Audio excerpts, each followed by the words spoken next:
It is time to talk about the battle for Africa. Why don't you take it away, Bobby? Oh yeah, Dricus Du Plessis versus Israel Adesanya.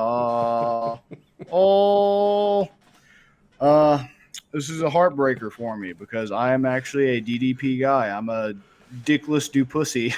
I hate Sean Strickland, but goddamn, I gotta admit that's pretty catchy. I can't stop myself from saying it at least once.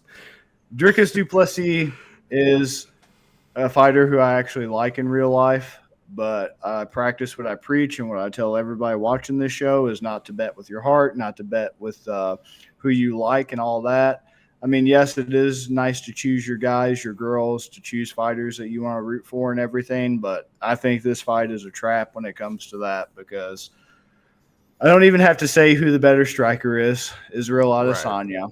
The biggest X factor is going to be the grappling. The grappling is going to be interesting because this is just like Francis Ngannou and his striking that was suddenly retroactively made to be the best striking in the heavyweight division and the second coming of the Lord and Savior Azora High. Do you have a minute to talk about him?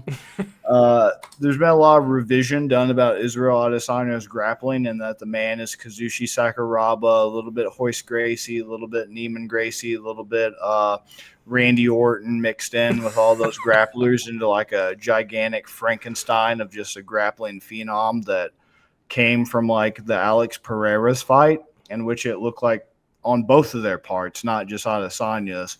It reminded me of a time growing up in the hood when I had my two drunk uncles get really drunk and smash beer bottles over the top of their heads and start rolling around on the ground. That's kind of what it reminded me of. I actually had PTSD flashbacks at one point and tipped over the couch and started screaming gang obscenities.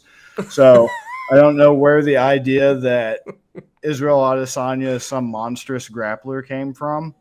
DDP has the X Factor edge in there. It's just the question that it's always been. He's kind of a mystery box. When does he decide to pull out that little handkerchief?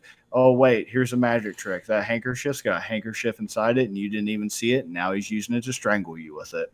I don't know how he determines that. Like, he tore up Darren Till with it, and that's when we first kind of realized, like, wow, we knew that Tyron Woodley could do this to Darren Till, but man, this guy even moving up isn't the weight bully we thought he was, and he really fucking sucks at grappling. And all this training with Hamzat, you would have think they would have been, doing takedown defense nonstop. Darren Till and Hamzat. Hamzat's just shooting on the man all day.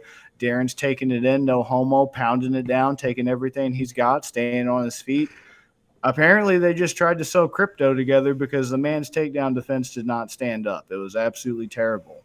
He did that to Darren Till. He did it to somebody who was very impressive that he did, but the setup to it was caused by striking, and he already had him hurt, and he was probably confused, but it was still impressive because usually that's when your brain's on autopilot, and you start just naturally doing that as like your emergency defense system or whatever against Robert Whitaker, a guy who has always been praised for his Australian Commonwealth Games level wrestling that he had, in the toolbox. He just didn't show out, but he was able to do a nice little pass.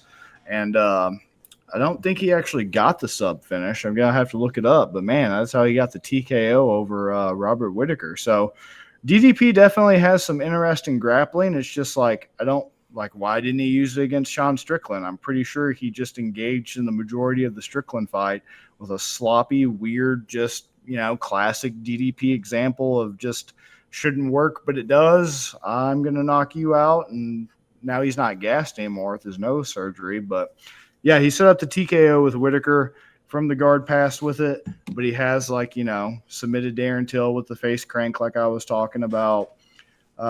Submitted Brendan Lesser with a guillotine in like one of his early fights in EFC or whatever. So he's definitely translated his stopping power into the UFC with 1, 2, 3, 4, 5 stoppage wins in the UFC. It definitely translates both in subs and KO TKO, which makes it so interesting that it works with how disgusting it looks like.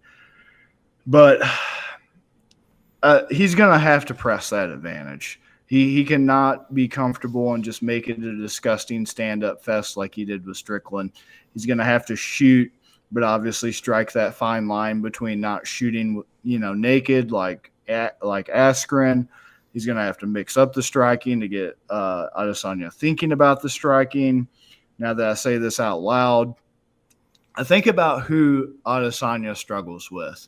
Adesanya doesn't struggle, with the exception of Pereira, with your textbook style, same stance kickboxers, karate boxers, Muay Thai guys, whatever. For some reason, he eats guys like that up all fucking day.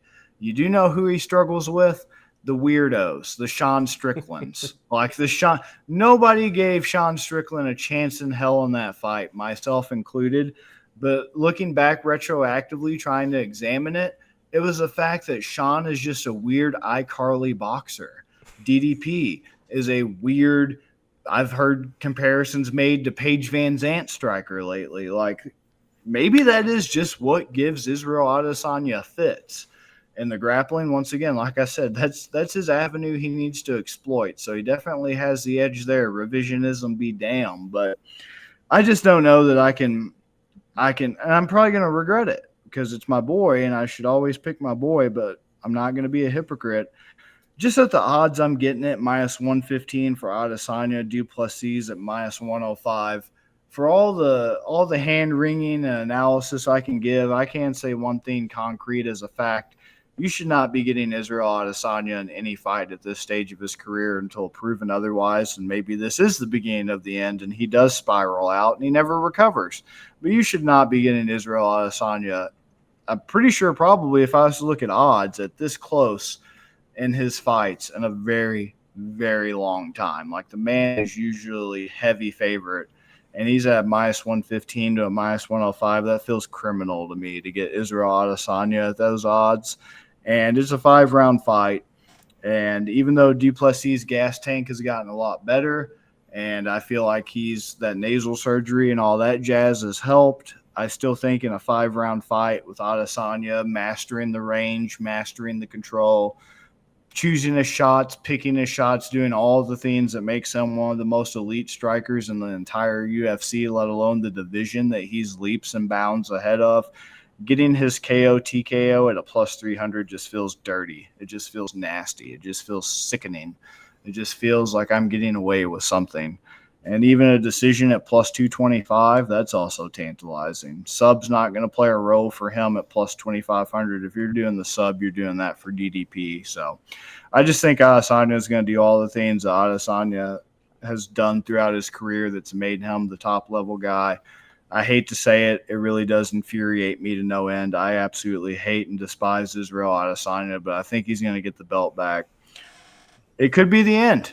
It could be the end. And if he loses this, I definitely will believe it. And until further notice, I'll probably be fading him. But for now, Israel Adesanya to offset that money line KO TKO at plus 300 is the way to go. He can definitely get it done over 5 rounds. He's definitely a volume guy.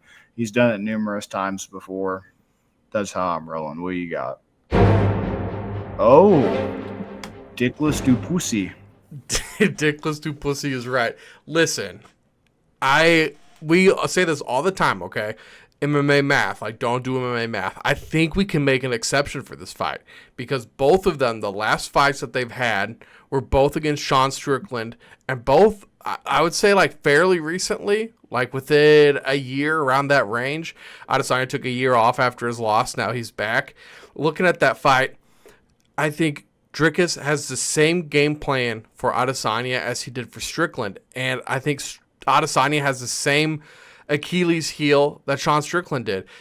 We saw Du Plessis lose big, really pretty, like, I think it was like 64 punches. We wrote an article about it, but he lost the strike game against Sean Strickland, but he had the 6 takedowns, and that's what made the difference. Adesanya stands straight up exactly like Sean Strickland, and that could once again be the difference in this fight. Dricus, however the fuck you want to say it, man. He drops his hands, and that could be, like you're saying, the knockout. That could be what ends him. That could be what ends the fight.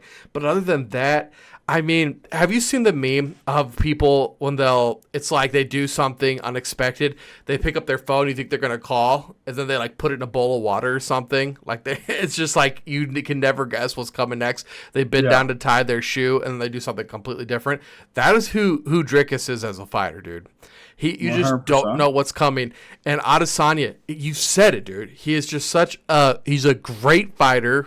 Probably one of the best strikers that the division and the UFC has seen with his style.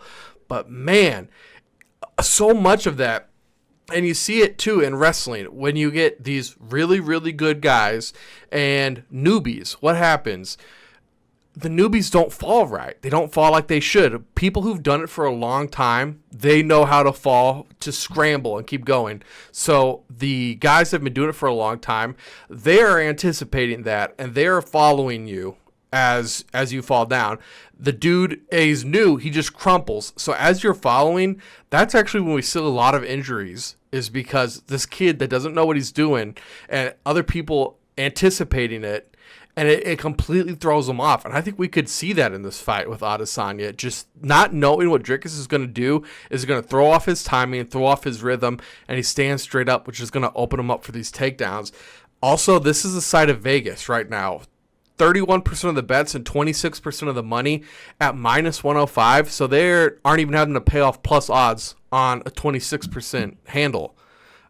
I'm telling you, dude, everything right now is screaming Dricus to me, but my brain, and I think most people's brain, is exactly like we're thinking just like you, and it's because you're right. Adesanya is the better fighter. UFC, and like, okay, is Dricus's wrestling good enough to outweigh how much better Adesanya is as a striker?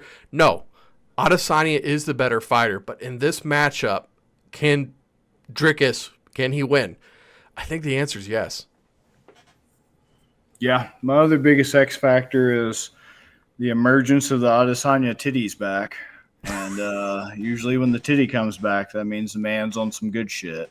And it's been hard to tell because I'm not going to get off on a tangent. I could talk about PEDs and sports all day long. I'll just say this. Originally, I was saying Adesanya looks the exact same. Everybody's made all this hubbub about how he's put on muscle. And they choose the shittiest possible pictures with the best lighting, and one just has the worst lighting, and it's very clearly a lighting thing. This one I can't tell because, once again, the information I'm presented with is so hard to damn judge. But I don't know. I could talk about PDs all day long, like I said, but I hope you're right because, once again, I hate Israel Adesanya, so I hope so badly that you're right. Not only for the profitability of the show, but also because that is the outcome I want personally. I want that so desperately, but I'm scared and I can't commit.